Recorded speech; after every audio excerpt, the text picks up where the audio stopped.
सास का दहेज। स्नेहा के बेटे की शादी शिल्पी से होती है। शिल्पी दहेज में हर सामान लेकर आती है जो पहले से ही स्नेहा के घर होता है। ये सामान स्नेहा के पापा ने उसे दिया था। अरे शिल्पी, मेरा टीवी क्यों हटाया? क्यों हटाया मतलब?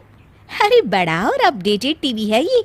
स्नेहा को गुस्सा आता है और वो शिल्पी के बड़े टीवी के बगल में अपने पुराने जमाने का टीवी भी रख देती है। बड़ी आई अपडेटेड वाला।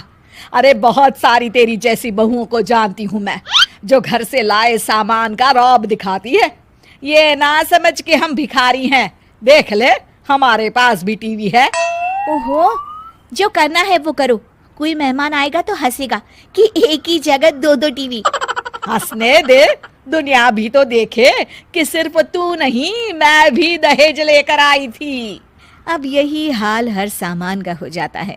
ड्राइंग रूम में एक साथ दो तरह के सोफे रखे होते हैं, एक नया आलीशान तो एक पुराना लकड़ी का। शिल्पी स्नेहा की इस आदत से काफी दुखी हो जाती है। एक टीवी पर रामायण चलती है तो बगल की टीवी में फिल्मी गाने, किसी को किसी की आवाज भी सुनाई ना पड़े वैसे। घर के दूसरे सदस्य भी सास बहू की इस आदत से परेशान हो जाते हैं। एक दिन स्नेहा की बहन उसके घर आती है और घर का नज़ारा देखकर हैरान हो जाती है। कहीं पुरानी फ्रिज के बगल में, कहीं नई फ्रिज, तो कूलर के ठीक ऊपर एसी। अरे स्नेहा, ये तूने घर की क्या हालत बना रखी है? बहू रानी, तू तो नए जमाने की लड़की है, फिर घर को कबाड़ी बाजार सा कैसे सजा रखा है? नया फैशन है क्या? देखिए ना मौसी, माँ जी अपना पुराना सामान निकालना ही नहीं चाहती। वो सोचती है कि उनका ही सामान घर में रहेगा। अरे बहन, तू इस मामले में ना बोल तो ही अच्छा है। मैंने बहुत सी बहुओं को देखा है अपने लाए सामान पर सास को धौंस दिखाते, और मैं भला किसी की धौंस को क्यों सहन करूं? मेरे पास तो सारा सामान है, और वैसे भी क्या कहते हैं, ओल्ड इज गोल्ड। अब क्या था, शिल्पी ये सुनते ही भड़कती है और जोर जोर से चिल्लाने लगती है। वाह माँ जी वाह, जरा अपना सोफा तो देखिए, ऐसा लग रहा है खुदाई से निकला है लकड़ी का। और मेरा सोफा देखिए कैसे लेदर की चमक और गुदगुदा सा है। अरे आपका तो पुराना धुराना सा है।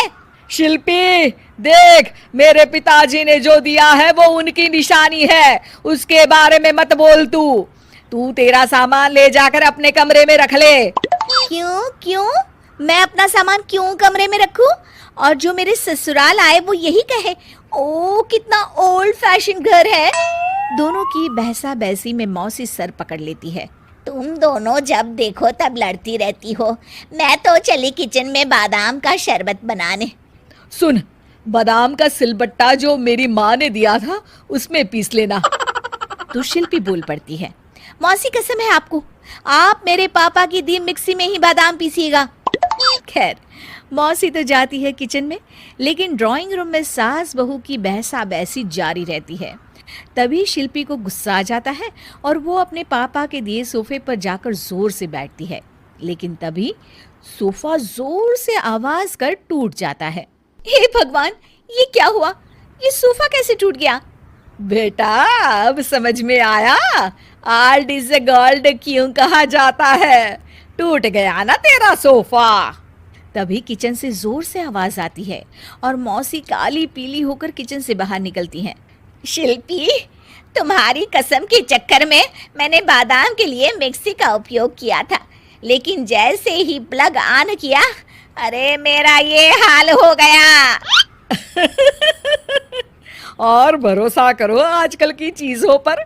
मैंने तो कहा था तुझसे, माँ की सिलबट्टे पर बादाम को पीसती तो तेरा ये हाल ना होता और स्वाद का स्वाद बरकरार रहता। अरे जब सब चीजें घर में थी तो क्या जरूरत थी तेरे पापा को सामान देने की? वैसे भी बहू, आजकल दहेज वही मांगता है जिनकी खुद की काबिलियत नहीं होती। आप ठीक कह रही हैं माँ जी। मेरे लिए ये सौभाग्य की बात थी कि आप लोगों ने पापा से कोई डिमांड नहीं की थी, लेकिन मैं आपको समझ ही नहीं पाई। मुझे माफ़ करिए। अब इस घर में नई चीज़ तभी आएगी जब पुरानी खराब हो जाएगी।